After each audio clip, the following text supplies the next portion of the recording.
നമസ്കാരം. നമുക്ക് ജീവിതത്തിൽ ഉയരണമെങ്കിൽ ചില കാര്യങ്ങൾ നമ്മൾ അറിഞ്ഞിരിക്കണം. ആ ചിന്തകൾ ഇന്ന് നിങ്ങളുമായി പങ്കുവെക്കുകയാണ്. വ്യക്തിത്വ വികാസത്തിന് ആത്മവിശ്വാസം അത്യാവശ്യമാണ്.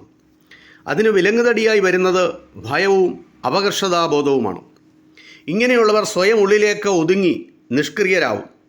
അപകർഷതാബോധമുള്ളവർ ഉത്തരവാദിത്തങ്ങൾ ഏറ്റെടുക്കുവാൻ മടിക്കും. നമ്മുടെ ബലഹീനതകളും വൈകല്യങ്ങളും തിരിച്ചറിഞ്ഞ് മുന്നേറുന്നവർക്ക് ലക്ഷ്യത്തിലെത്താം. ഭയപ്പെടുത്തുന്ന നിസാര കാര്യങ്ങളെ കീഴ്പ്പെടുത്തിയാൽ നമുക്ക് ആത്മവിശ്വാസം വർദ്ധിക്കുകയും മാനസിക സംഘർഷം ഒഴിവാക്കുകയും ചെയ്യാം. എല്ലാ കഴിവുമുള്ളവർ ലോകത്ത് ആരും തന്നെയില്ല. കുറവുകളും വീഴ്ചകളും സ്വാഭാവികമാണെന്ന് നമ്മൾ തിരിച്ചറിയണം. ഉയരണമെന്ന് ആഗ്രഹമുള്ളവർക്ക് ഒന്നിനും കൊള്ളില്ലാത്ത മടിയും അലസതയും ഒരിക്കലും പാടില്ല. സാധിക്കുന്ന കാലത്തോളം സ്വയം അധ്വാനം കൊണ്ടുണ്ടായതുകൊണ്ടോ ജീവിക്കണം. മറ്റുള്ളവരുടെ അധ്വാനത്തെ നമ്മൾ ഒരിക്കലും ചൂഷണം ചെയ്യരുത്. അങ്ങനെ ചൂഷണം ചെയ്താൽ അത് മാന്യന്മാരുടെ ലക്ഷണമല്ല. വലിയ സ്വത്തിന് ഉടമകളായിട്ടുള്ളവർ അധ്വാനിച്ച് ജീവിക്കുന്നതിന് ഈ ലോകത്ത് പല ഉദാഹരണങ്ങളുണ്ട്.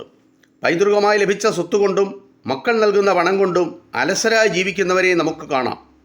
അധ്വാനിക്കുന്നവരോടും പണിക്കാരോടുമൊക്കെ മനുഷ്യത്വപരമായി പെരുമാറാൻ നമുക്ക് കഴിയണം.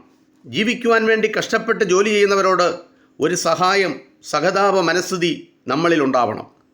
നല്ല പഠിപ്പും ജോലിയുമുള്ള ചില സമ്പന്നർ പാവങ്ങളെ അടിമകളെപ്പോലെ കാണുകയും കൂലി കുറച്ച് നൽകുകയും ചെയ്യും.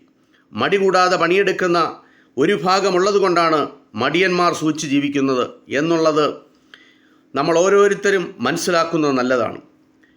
അധ്വാനിയും ഇവിടെ മടിയനുമായ ആളുകൾ ധാരാളമുണ്ട് നമ്മളുടെ ഇടയിൽ തന്നെ. ആദ്യ പരിഗണന നമ്മൾ നൽകേണ്ടത് അധ്വാനത്തിനാണ്.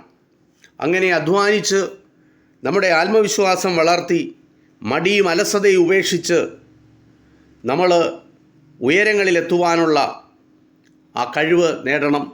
ഈ ചെറിയ ഒരു ചിന്ത നിങ്ങളുമായി പങ്കുവച്ചുകൊണ്ട് നിർത്തുന്നു. നന്ദി, നമസ്കാരം.